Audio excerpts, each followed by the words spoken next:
नमस्कार। मैं हरीश सुल्तानी अपने YouTube चैनल और फेसबुक पेज हरीश सुल्तानी अनुभव पर आपका स्वागत करता हूँ। आज का हमारा विषय कंटिन्यूएशन का है और हम चर्चा कर रहे हैं गुरु चैप्टर के पार्ट 3 पर। आज प्रस्तावना में समय न देते हुए हम सीधे स्टार्ट करते हैं। हम गुरु दत्तात्रेय का 17वां गुरु उन्होंने किसको माना? उन्होंने अपना 17वां गुरु मछली को माना। जिस तरह से मछली को कांटे में चारा डालकर फंसाया जाता है और वह चारे के लोभ में कांटे में फंस जाती है और मृत्यु को प्राप्त होती है, तो उससे उन्होंने शिक्षा ली, उससे उन्होंने सीखा कि स्वाद को, लोभ को कंट्रोल करना चाहिए और जो मिले उसे प्रसाद समझकर ग्रहण करना चाहिए। ज्यादा लोभ में आपका मुसीबतें आ सकती हैं और तकलीफें बढ़ सकती हैं। ऐसा उन्होंने मछली के लोभ से सीखा। 18वां गुरु उन्होंने माना एक वेश्या को। वेश्या से उन्होंने क्या शिक्षा ग्रहण की, उन्होंने उसको गुरु कैसे माना, थोड़ा सा समझने का प्रयास करते हैं। एक वेश्या जीवन भर नाच करके अपना धन कमाती थी। उम्र होने के बाद एक दिन उसको कोई ग्राहक नहीं मिला, उसे बहुत निराशा हुई, तो वो आराम करने चली गई। आराम से उसे नई ऊर्जा प्राप्त हुई, उसका मन प्रसन्न हुआ, तो उससे उसको शांति मिली आराम करने से। तो उससे उन्होंने सीखा कि जो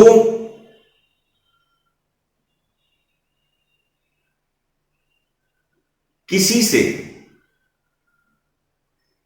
से आशा न करें, ये उन्होंने उससे शिक्षा ली, क्योंकि उसकी आशाएं ग्राहकों से बंधी हुई थी। ग्राहक नहीं आए तो वो निराश हो गई। तो आशा जो है निराशा का बहुत बड़ा कारण है। तो आप किसी से आशा नहीं करेंगे तो आपको निराशा नहीं होगी। ये शिक्षा उन्होंने इस वेश्या से सीखी और उसे अपना गुरु माना। अगला गुरु उन्होंने माना बच्चे को, बालक को। आप एक बच्चे को एक दिन एक थप्पड़ मारें, वो थोड़ी देर में भूल जाएगा, क्योंकि बच्चा निश्चिंत है, उसके ऊपर कोई बोझ नहीं है। आप देखिए, बच्चे का एग्जाम है लेकिन बच्चा निश्चिंत खेल रहा है, मां बाप चिंतित हैं कि बेटा पढ़ लो पढ़ लो पढ़ लो। तो उससे, बच्चे से उन्होंने ये सीखा कि आत्मा के स्तर पर हम भी ईश्वर पर निर्भर हों। आत्मा के स्तर पर हम भी ईश्वर पर निर्भर हों तो निश्चिंत हो जाएंगे और सभी हमारे डर समाप्त हो जाएंगे और हम भी बालक की तरह हमेशा किलकारियां मारते हुए हंसते रहेंगे, निश्चिंत रहेंगे। वो ईश्वर का काम ईश्वर पर छोड़ना चाहिए। 20वां गुरु उन्होंने माना एक कुंवारी कन्या को। एक कुंवारी कन्या को लोग देखने आए, खाना बनाने के लिए वो धान कूटने लगी। तो उसके मन में आया कि मेहमान सोचेंगे कि ये कितने गरीब हैं कि अब हम आए हैं तो ये धान कूट रही है, चूड़ियों की आवाज कर रही है, तो सबकी शांति भंग हो रही है। तो उसने सब चूड़ियां उतार करके रख दी और खाना बना के ले आई, जिसको सबको उसने प्रेम पूर्वक खिलाया। इससे उन्होंने सीखा कि ध्यान अकेले में करें। ध्यान अकेले में करें, किसी को कष्ट न हो, आपके ध्यान करने से किसी को कष्ट न हो, इसका ख्याल रखें। 21वां गुरु उन्होंने माना सांप को। सांप कभी अपना बिल नहीं बनाता, वह चूहे के बिल में रहकर उसी का भोजन प्राप्त करके वहीं रहता है। उससे उन्होंने सीखा कि ज्यादा मेहनत करके बहुत कुछ इकट्ठा नहीं करना चाहिए, नहीं तो एक न एक दूसरे उस पर कब्जा कर ही लेंगे। 22वां गुरु उन्होंने माना बाण, तीर बनाने वाले को। एक तीर बनाने वाला एकाग्रचित्त होकर तीर बना रहा था, वहां से राजा की सवारी गुजरी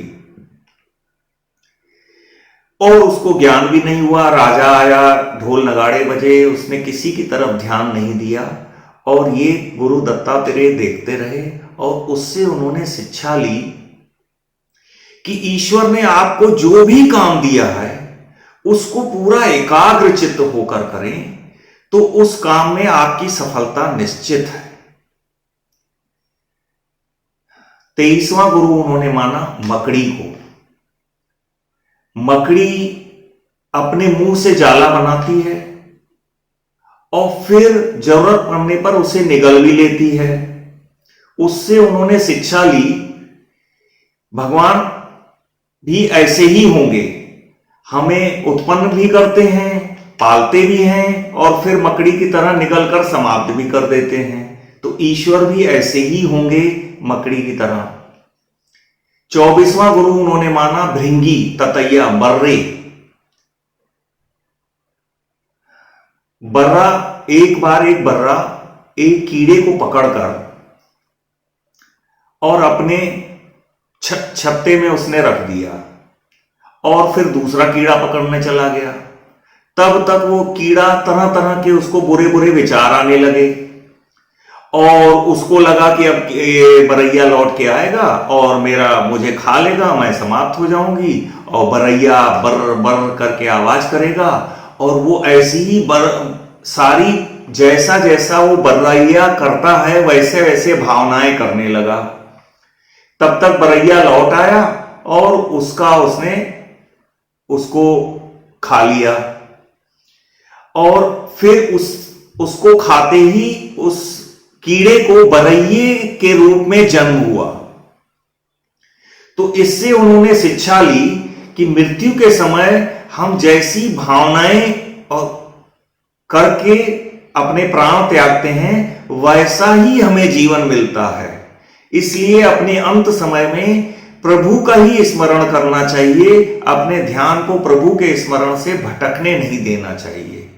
ऐसा उन्होंने उस बरैये से सीखा। इसलिए अंत समय में हमेशा अच्छा विचार करना चाहिए, अच्छी भावना करनी चाहिए, प्रभु का ध्यान करना चाहिए। इससे हमें शिक्षा मिलती है। इन 24 शिक्षाओं से हम सीख लें और अपने जीवन को सफल बनाएं और ईश्वर की भक्ति में अपना समय लगाएं। इस तरह से आज इस गुरु के महत्व को समझने के लिए हमारे जो मूल तत्व हैं हिंदू धर्म के, आत्मा में विश्वास, प्रकृति में विश्वास, तो गुरु दत्तात्रेय से हमें यह शिक्षा मिली कि हमें आत्मा माने सारी जीवात्माओं पर विश्वास करना चाहिए, उनसे भी कुछ न कुछ सीखना चाहिए। मनुष्य से, पशु पक्षी से, पेड़ से, प्रकृति से, उन्होंने सब से कोई न कोई शिक्षा ग्रहण की और सबको अपना गुरु माना। तो ये गुरु के इतने सारे रहस्य उन्होंने हमें इतने विस्तृत रूप में हमें समझाया। ये हमारे हिंदू धर्म की गहराइयां हैं जिसको कि हम दिनों दिन भूलते जा रहे हैं और दुख की तरफ अग्रसर हो रहे हैं। और ये ऐसा मेरा विचार है और इसी के साथ मैं आपसे विदा लेता हूं। नमस्कार।